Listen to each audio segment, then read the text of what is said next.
So short-lived climate pollutants it's actually a term that was introduced this year by a new initiative that Hillary Clinton helped spearhead, the Climate and Clean Air Coalition, now a group of 26 countries. And short-lived climate pollutants are a set of things that we emit into the atmosphere that warm the climate system up, but don't live there for very long. Unlike CO2, they don't live for 100 or 1,000 years. They live only for days to maybe up to a decade and a half. And the three main examples are black carbon, which is basically soot. It's the sort of ash that's released from burning in cook stoves, dirty biomass fuels. Methane, which only lives in the atmosphere for about 12 years. So once you emit it, after 12 years, it comes out, unlike CO2. And HFCs, hydrofluorocarbons, which have been used, they've been introduced to replace CFCs that damage the ozone layer in places like refrigerants in fridges and in insulating foam. And HFCs have a very high global warming potential as well. They basically are greenhouse gases like CO2, but because they only live for decades, they fall out, and we could replace them with much shorter lived things. And what kind of products are we using HFCs at the moment? So HFCs are generally used right now in sort of refrigerants, in fridges, and in insulating foams for building materials. There are a few other industrial uses, but those are the primary ones. And now black carbon, on the other hand, comes from very different sources. It's not industrial generally, a little bit from diesel in industrialized countries, but a lot of it comes from burning of biomass in cook stoves and in burning of agricultural residues, which has a lot of connections to development and trying to improve health and agriculture, because as you remove methane and black carbon, you do get a lot of air pollution benefits and a lot of benefits to agriculture in the process.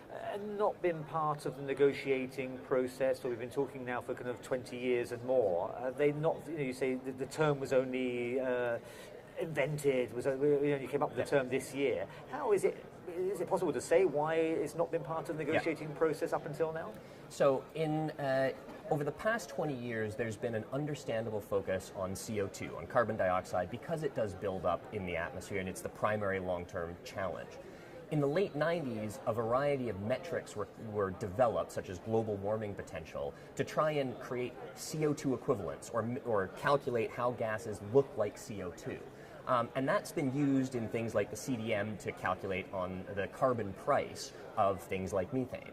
But in the last decade, there's been an evolution in our understanding of how short-lived climate forcers in the atmosphere behave very differently from CO2. As they fall out of the atmosphere quickly, it means that actually they have a different impact on the climate system rather than accumulating over the long term.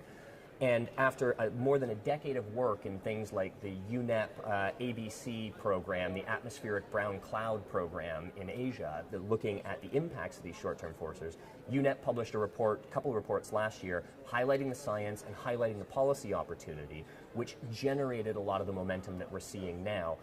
In particular, because it's not just about climate. These things do also have impact on public health through air pollution and on agriculture through damage that happens to crops from the air pollution. And that's what's led to the political momentum now. But the big challenge is, as we start to understand more that short-lived climate pollutants give different benefits, they can reduce the warming. If we mitigate SLCPs, we can reduce the amount of warming that we experience between now and 2050 by about 0.5 degree centigrade or more. That's a very significant reduction in the rate of warming over the next 3 decades. If you reduce CO2, though, that doesn't buy you much in the immediate term, but it's essential to reduce it so that we don't experience more warming later on.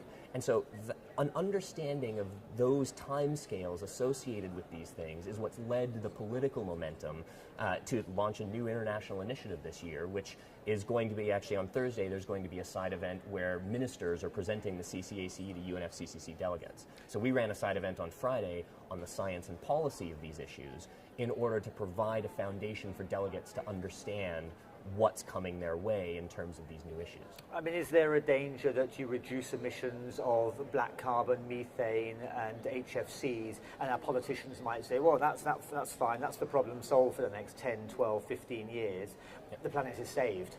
This is exactly one of the key message that we're here in Doha to try and talk about, to say they're not substitutable. You cannot, if reducing methane, black carbon, and HFCs does give you climate benefit, but it's not equivalent climate benefit to CO2. What you get from reducing those gases and those aerosol particles in the short term is a near-term benefit.